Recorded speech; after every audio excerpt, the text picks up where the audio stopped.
Good morning everyone, I'm Flavia Costantini and today I will introduce you to two teaching techniques for foreign language learning that have been developed thanks to the spread of the use of the internet. But before explaining in detail how the two methods work, I have to explain how does the brain acquire information.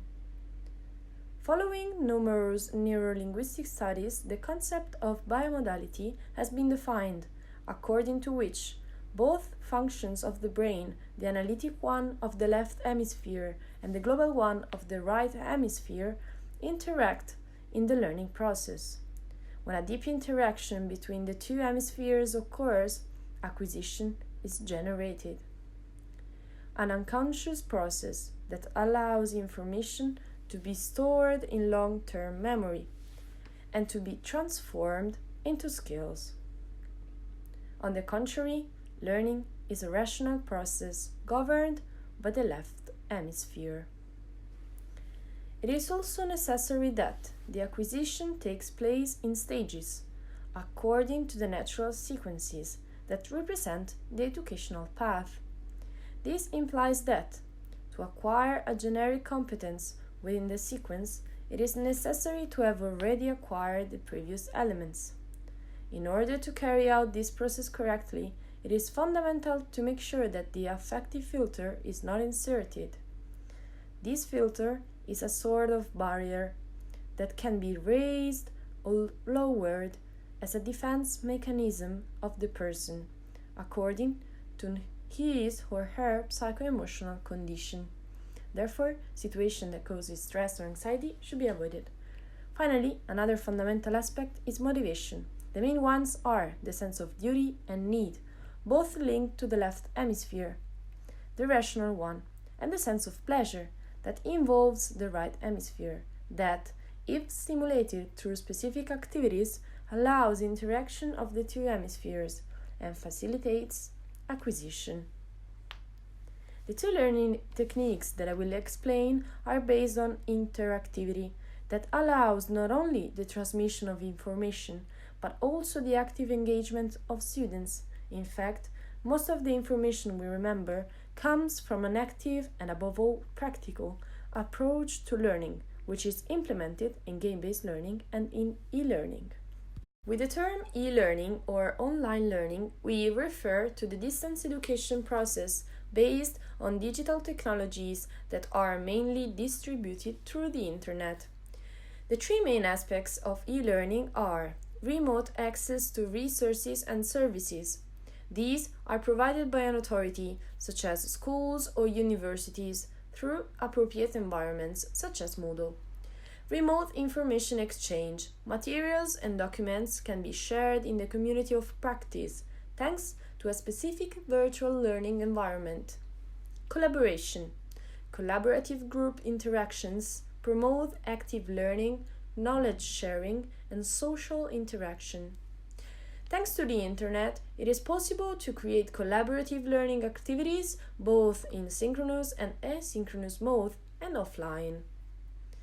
There are two main approaches to e-learning, self-paced and instructor-led. Self-paced learners study at their own and are completely independent. They are free to learn at their own pace and to create their own learning path based on their individual needs and interests. Instructor-led e-learning are organized in a chronological way, with several contents and activities led by an instructor through an online learning platform. Both approaches use interactive lessons, simulations, and simple learning resources. Interactive e-lessons are made up of interactive materials that constitute the educational unit or the learning object. With simulations, students can immerse themselves in a virtual reality in which they can learn thanks to the learning by doing technique. Simple learning resources are non-interactive, such as documents, PowerPoint presentations, videos, and audio files. E-learning activities are addressed to a mixed group of people in terms of skills and acquaintance with the use of the network tools. For this reason, it might be necessary to appropriately combine remote education with traditional education in the classroom, In other words, in some cases, it is advisable to create a blended e-learning program. Two other digital approaches related to the use of the game in language learning are game-based learning, which refers to the use of complete digital games with educational objectives. This system uses ever-increasing but balanced levels of challenge, reward systems, and feedback cycles to promote active learning while also improving students' problem-solving skills. The popularity of video games has made them an integral part of the educational path, as in the case of the course Intensive Italian for Gamers by Professor Bregni, in which part of the lesson is dedicated to the use of video games to strengthen and expand vocabulary, grammar, and syntactic structures.